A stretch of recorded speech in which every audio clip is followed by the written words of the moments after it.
What if I told you that 70 million people died because of one rejection letter? One letter sent from an art school in Vienna in 1907 to an 18-year-old boy who just wanted to paint. They told him he had no talent. They told him to go home. He did not go home. And because of that, the entire world burned. This is the story of World War II. Vienna, Austria, 1907. A young man named Adolf Hitler submits his paintings to the Academy of Fine Arts. They reject him twice. He ends up homeless, sleeping in shelters, selling postcards on the street to survive. Here is something nobody tells you about World War II. It did not start in 1939. It started in 1918, because in 1918, Germany loses World War I. The punishment is brutal. Germany loses its land, loses its army, loses its dignity. The economy collapses. Families cannot afford bread. Children go hungry. And in this chaos, in this anger, in this humiliation, a man with a voice rises. Berlin, 1933. Adolf Hitler becomes the leader of Germany. He promises to restore German glory. He promises jobs. He promises revenge. The people believe him. He rebuilds the military, in secret at first. He takes back land Germany lost in the war, step by step. And the world watches and does nothing. 1938, he takes Austria. The world says, enough. Then he takes Czechoslovakia. The world says, enough. Then, September 1st, 1939, he invades Poland, and this time, the world says war. September 1st, 1939, Germany invades Poland. 2 days later, Britain and France declare war. World War II has begun. Poland falls in 35 days, then Denmark, Norway, Belgium, the Netherlands.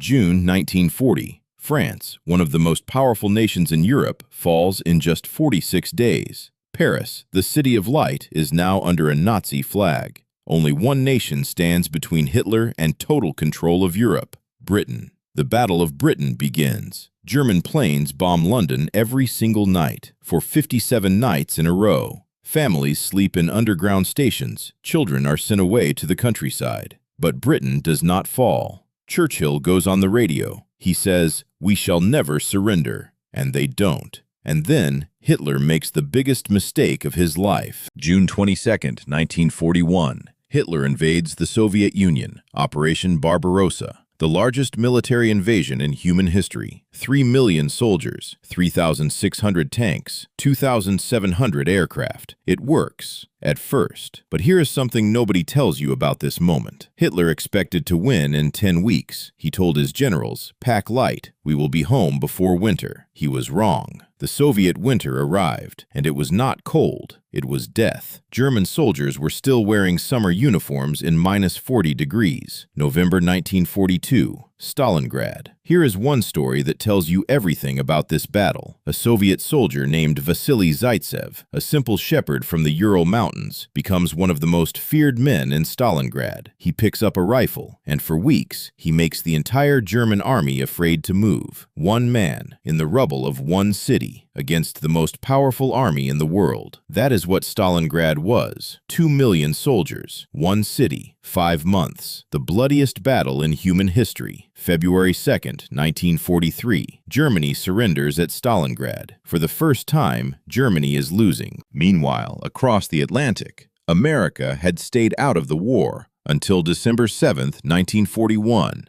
Japan, Germany's ally in the Pacific, launches a surprise attack on the American naval base at Pearl Harbor. 2,403 Americans killed in 2 hours. The next day, America declares war. And now, everything changes.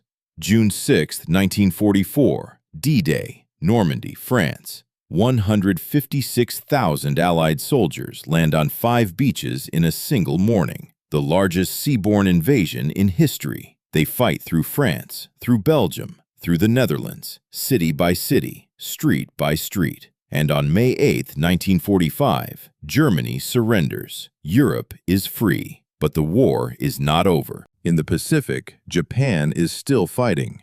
The United States faces a choice: invade Japan and lose 1 million soldiers in the bloodiest battle yet, or use a weapon that has never been used before, a weapon so powerful that nobody fully understood what it would do. August 6, 1945, Hiroshima.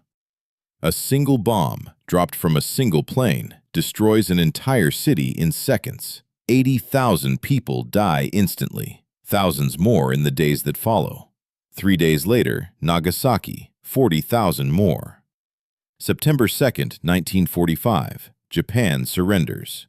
World War II is over. 6 years, 30 countries, 70 million dead, the costliest conflict in human history. But from the ashes, something was built. The United Nations, so nations would talk before they fight. The borders, the institutions, the rules of the modern world, all drawn after this war. And here is the thing that stays with you long after this video ends. Every single person who died in this war had a name, had a family, had a life they wanted to live. The soldier on the beach at Normandy who was 19 years old, the family in the bomb shelter in London, the shepherd from the Ural Mountains who picked up a rifle. They were not statistics, they were people, and the world they died to protect is the world you live in today. The next time you wake up in a peaceful country, remember that somebody paid for that peace. This is not just a story about war. This is a story about what happens when hatred is allowed to grow unchecked, and what happens when the world finally decides, enough. From a rejected painter in Vienna in 1907 to 70 million graves across the world, never again. If this video meant something to you, subscribe to Stickman Minds. We are a small channel trying to reach 1,000 subscribers, and every single subscription genuinely makes a difference. Thank you for watching, and thank you for helping us grow.